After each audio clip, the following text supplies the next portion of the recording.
मदद करी, सिंदूर 2 में और मदद करेगा। सबसे बड़ी कमी ये पता चली कि इंडियन एयरफोर्स इलेक्ट्रॉनिक वॉरफेयर में जो बहुत इंपॉर्टेंट चीज़ होती है लड़ाई में, उसमें कमज़ोर है।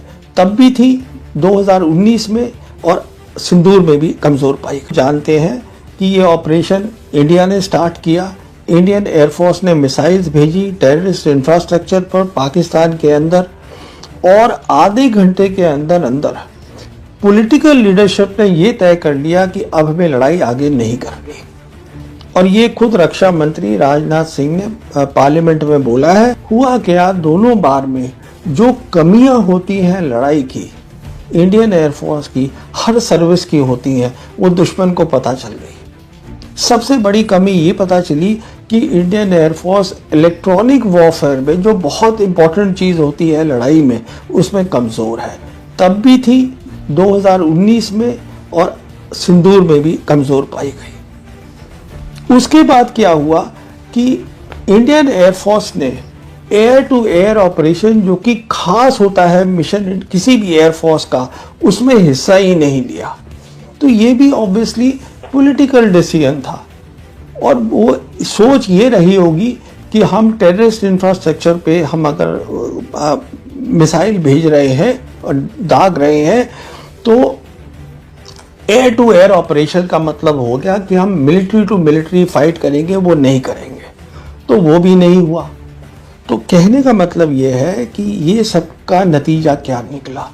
नतीजा ये निकला, इंडियन एयरफोर्स ने तो एयर टू एयर ऑपरेशन में शायद हिस्सा लिया ही नहीं, और पाकिस्तान की जो एयरफोर्स है उन्होंने दावा कर दिया, पाकिस्तान ने दावा कर दिया कि हमने 7 फाइटर जेट इंडियन एयरक्राफ्ट के गिरा दिए हैं पहली रात को ही ऑपरेशन सिंदूर के। और उन्होंने कुछ दिनों के बाद 4 रफेल, जिसका उन्होंने दावा किया हमने गिराए, उन्होंने उसकी सबूत भी दे दिया। और फिर हमने देखा प्रेसिडेंट ट्रंप जो थे वो हर जगह जाके बोल रहे थे, 50 बार से ऊपर बोला कि मैंने सीज फायर कराया हिंदुस्तान पाकिस्तान के बीच में, और 7 फाइटर जेट्स की बात करते रहे। और पाकिस्तान के जो प्रधानमंत्री थे उन्होंने तो यूनाइटेड नेशंस में जाके बोल दिया कि हमारी एयरफोर्स ने इंडियन एयरफोर्स के 7 जेट्स को मार गिराया है। पर इंडियन साइड से उसका कोई जवाब नहीं था, कोई रिस्पॉन्स नहीं था। तो उसका नतीजा क्या निकला? नतीजा ये निकला कि जहां तक पाकिस्तान का ताल्लुक था, ऑपरेशन सिंदूर, जिसको कि आर्मी चीफ ट्रेलर बोल रहे हैं, उसके कारण पाकिस्तान का दुनिया में कद जो था बहुत ज़्यादा बढ़ गया। जहाँ तक इलेक्ट्रॉनिक वॉरफेयर का ताल्लुक है, उन्होंने दिखाया है उनकी बेहतर है। हमारी इलेक्ट्रॉनिक वॉरफेयर बालाकोट में कमज़ोर दिखी थी, और अभी तक उसको बहुत अच्छा कर लेना चाहिए था, पर वो नहीं हो पाई। क्यों? ये इंडियन एयरफोर्स ही बता सकती है, और या मिलिट्री बता सकती है इसका कारण क्या है। तीसरी बात होती है साइबर की। साइबर भी हमने देखा, उन्होंने एक नमूना दिया था, जम्मू कश्मीर के जो जितने भी वो थे कंप्यूटर्स थे वो बंद कर दिए।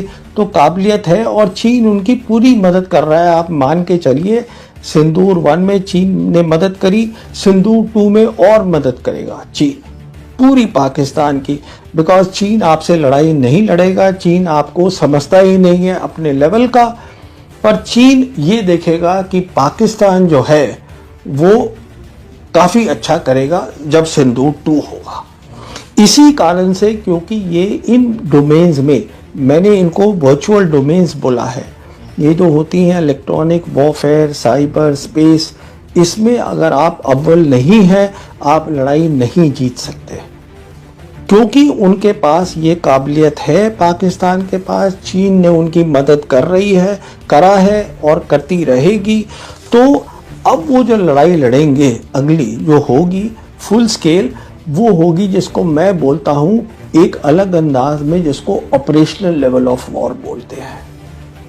जो एक डिसाइसिव लेवल ऑफ वॉर होता है वहाँ पर होगी। और हमने देखा भी है, जो पाकिस्तान एयरफोर्स थी उन्होंने जो दिखाया, नमूना दिया सिंदूर के अंदर, वो एक मल्टी डोमेन ऑपरेशन का था। मतलब BVR, आप बियॉन्ड विजुअल रेंज, मतलब आप 143 किलोमीटर से आप फायर कर रहे हैं मिसाइल को, आप डॉग फाइट नहीं कर रहे हैं कि आप मतलब एक हवाई जहाज की दूसरे से लड़ाई हो रही है और दोनों पायलट एक दूसरे को दिख सकते हैं, नहीं, ये एक अलग लड़ाई है। उसी तरीके से उन्होंने सिंदूर के बाद जो है उन्होंने अब एक नई रॉकेट फोर्स खड़ी कर ली है पाकिस्तान आर्मी के अंडर, और इस पर मैं काफ़ी वीडियो कर चुका हूँ। कहने का मतलब ये है कि अब वो काबिलियत देख रहे हैं, इसमें हाइपरसोनिक मिसाइल आएंगी पाकिस्तान एयरफोर्स के अंदर, मान के चलिए 5th जनरेशन J-35 आएंगे। तो ये सब काबिलियत वो ले रहे हैं, अपनी जो उनकी खामियां हैं वो भी उसको भर रहे हैं। कहने का मतलब ये है कि एक तरफ तो वर्चुअल डोमेन्स में जो इलेक्ट्रॉनिक वॉरफेयर है, साइबर है, स्पेस है, इसमें उनकी मदद बहुत है और काफ़ी चाइना और उनकी अपनी क्षमता बहुत है, और दूसरी तरफ अब वो ये मिसाइल्स में भी जा रहे हैं काइनेटिक फायर के अंदर, जो बहुत तेज़ से और हाइपरसोनिक स्पीड से होंगे। कहने का मतलब मैं ये है कि हमको समझना चाहिए ये लंबी लड़ाई नहीं है, बट काबिलियत चाहिए है। अगर छोटी लड़ाई भी होगी, ये जैसे मैं कह रहा था 7 से 10 दिन से ज़्यादा की नहीं हो सकती, तो उसके अंदर भी एक इंडस्ट्रियल कॉम्प्लेक्स चाहिए, जिससे कि आपको लड़ाई लड़ने के लिए ये घबराहट ना हो कि मेरे पास एमुनिशन सिर्फ इतना है, इतना सामान है। आपके पास ये होना चाहिए कि बहुत तेज़ी से आप लड़ाई